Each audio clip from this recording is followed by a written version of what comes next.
guys, welcome back to my channel. Simone here. So today I'm going to be doing the first of my bookshelf tours, as you can probably tell from the slightly different background that we've got going on today. This is the bottom shelf of my bookshelf. I've got 5 shelves altogether, and I'm going to be doing a video on each colour basically, because each shelf is a different colour. So the bottom shelf for me is my pink and purple books. I didn't have enough to completely fill the shelf, so behind me here is all my library books, and I've just done a library haul, which may or may not be up yet. Either way, it'll be either already be up or it'll be coming, but I will link it in the description box below if it's already out. But I thought today I would go through the pink and purple books that I have on my shelves and kind of show you what they are and talk to you a little bit about them.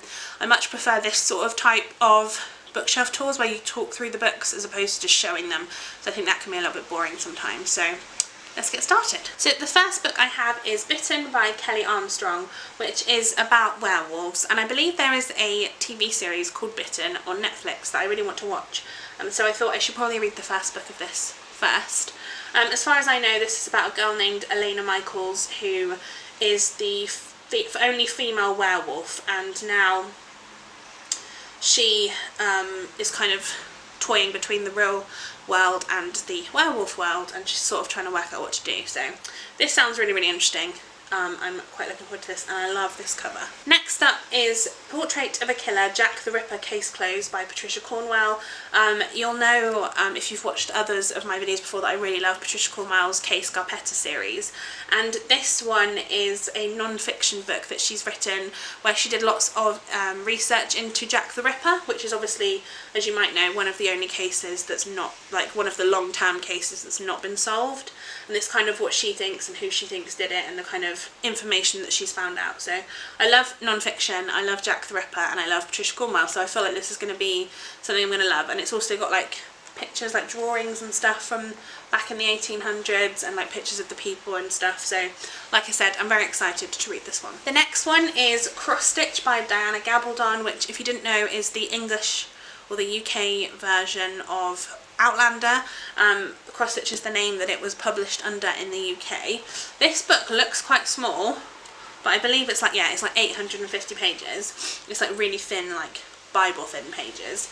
I don't know too much about this other than it is a historical fiction, and it's about a main character who I believe gets sucked into Scotland in the from the 1940s to the 1740s, and it's about like the war there and what happens, and I don't really know much about the history of that, so this will be quite interesting, I think. And yeah, I really want to read this. I think everybody has been talking about this on BookTube for forever, so this hopefully is one that I'm going to really enjoy. Next up is another Patricia Cornwell book, and this one is From Potter's Field. This is one of the Case Scarpetta novels, and I don't know too much about this because, like I said, I'm rereading the whole Case Scarpetta series, so whenever I get to this one I have it on my shelves, and I really like this edition, although this is like mass market paperback, but something about this is just really like pretty. I like the purple, I think. Yeah, so looking forward to this. Next up I have High Stakes by Meg Cabot, which is the second book in the Mediator series. Throughout my shelves I have all of the Mediator series, and I haven't read them in forever, but I love Meg Cabot's The Princess Diaries books, and I've started rereading those, and I remembered reading these when I was much younger. This is about a ghost hunter, and it's like kind of got the same vibes as The Princess Diaries in terms of the writing and the sort of sassiness of the main character, so definitely want to get to rereading these at some point, but this is the second one, like I said. Next up is another one of my favourite authors, and this is Debbie Macomber and her book 204 Rosewood Lane. She writes a lot of books about Cedar Cove, which is this small town where everybody knows everybody, and there are lots of different stories based on that same town, lots of Christmas ones particularly. I haven't read this one. I should actually just quickly say that these shelves are all the books I haven't read. My book nook, which I will be doing tours of at some point, are going to be, once I've moved all of the books I haven't read off it onto these shelves, are going to all be books that I have read, so I'm going to start keeping books that I love. So yeah, obviously I haven't read this because it's part of my not read shelf. I don't know anything else about this, but like I said, I love Cedar Cove and I love Debbie Macomber, so I'm looking forward to it. Then I have another popular book from BookTube, which when it first came out I found this in the charity shop and I could not believe my luck because like everybody was talking about it and it was like newly released and I already had it and I thought, what? And then I didn't read it, so need to get to this.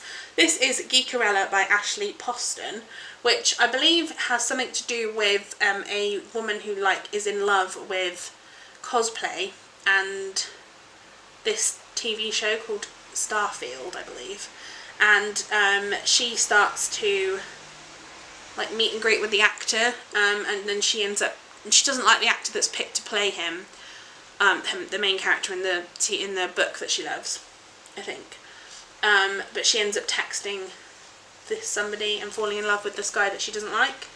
I think that's kind of it. I'm not entirely sure. Either way, this is supposed to be like fangirl on steroids, so I'm gonna love it, I'm sure, because I absolutely love fangirl. Yeah, I can't wait to read this, and again, this is one of those big floppy paperbacks that I just love, so I'm a fan. Next up, moving on to the stack I have here. The first thing I have is my Kindle, because it's pink, so it goes with the pink and purples. But I don't read this very often, so what I thought I would do is keep it on my shelf, and then every now and then I might feel like reading it, and pick it up. It currently has no battery, so I can't obviously read it right now. But yeah, so I'm looking forward to being able to sort of pick this up as and when I come to it. Yeah, I think it'll be quite fun. I have lots of different things on here. If you want me to do like a what I have on my Kindle, I will definitely do that, so let me know. But at the moment, it's on my pink shelf. Next up, I have Insurgent by Veronica Roth, which is the second book in the Divergent trilogy. I've read the first book, but not the second or third yet, but I do own both, so yeah, this is a dystopian book, if you don't already know, about a girl who has to pick a faction, basically, and she decides to pick a different faction than her family live in. So yeah, the first book was all about that, so I don't know what this was going to be about, but I'm quite excited to read it. Next up, I have Happy Birthday by Danielle Steele. I love Danielle Steele's books. I've talked about her books quite a lot on my channel before. This basically, she always researches her books amazingly, and each book she writes is about something completely different. But as far as I know, this is about 3 different people whose birthdays it is. You have the first one is April, who is going to be 30, and she is about to find something out on the morning of her birthday. Then you have her mother, Valerie, who is a TV personality. She's sort of tried to hide her age and stuff with like plastic surgery and stuff, and then the whole world's going to find it out on her birthday. And then you have Jack Adams, who is a sports announcer and Hall of Fame football star. And he wakes up on his 50th birthday needing an emergency visit to the chiropractor.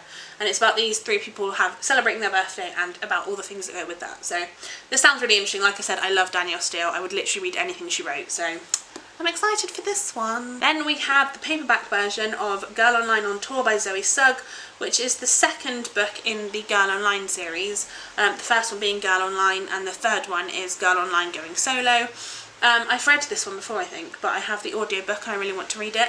So this is why it's on my I haven't read yet shelf. I love this cover so much, and I love Zoe. So yeah, this is all about a girl named Penny who falls in love with a rock star, and it's about that. So looking forward to that. Next up, I have another book I got in the library, and this is This Lullaby by Sarah Dessen, which is a contemporary romance book, I believe, about a girl whose dad is no longer in her life, and the only thing she remembers about him is the line from a song, I Will Let You Down.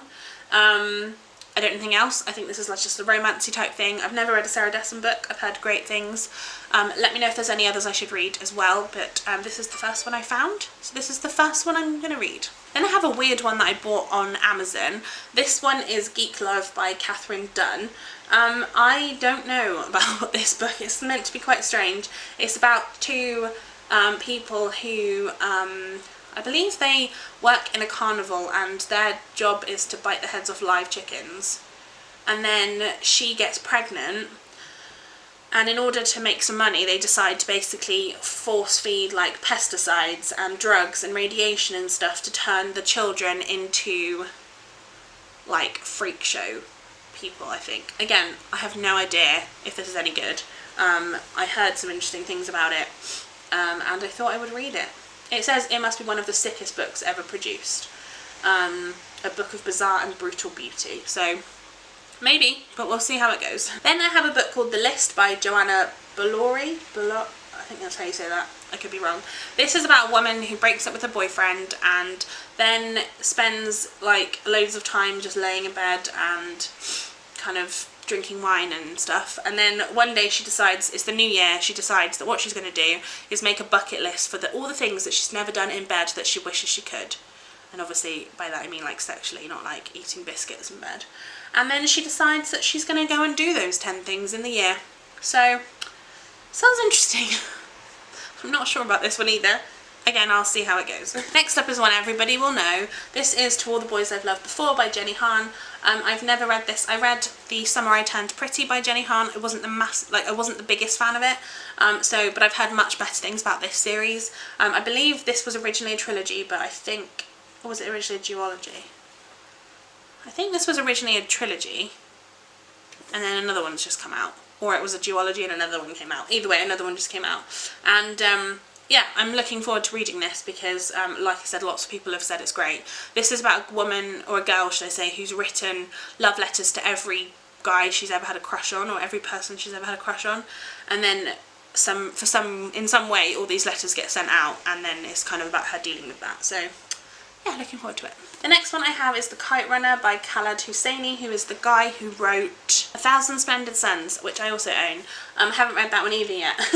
This is set in Afghanistan in 1970, and it's about the war, and I don't know exactly, I think it's like a sort of family drama kind of thing. I know this is supposed to be absolutely heartbreaking. One of the groups, when I was at school, we were like set into different sets for English, and one of the sets did this book as their like chosen text. I didn't do that, but I've heard great things. Again, I have no idea, and I've never read a book about like the Taliban and stuff, so I feel like this could be really, really interesting. But also it's going to make me cry, I can like already feel it. The next one I have is probably the book I've had on my shelf for the longest, and this is Love is a Four-Letter Word by Claire Kalman. But it says, love is a four-letter word, and she never wanted to hear it again. This is about a woman who's massively changed her life. She's just got a new job, she's moved flat, she has changed her town, she's just got like decluttered her whole life and just moved on. But the one thing that she's not going to change her mind about is love. She does not want love, she's not interested, she doesn't care. And yeah, I feel like this could be intriguing. I'm looking forward to seeing how this goes because I've heard good things about Claire Kalman's writing. And I feel like this is going to be quite like fluffy, but yeah, we'll see. Also, this is written in like really nice writing.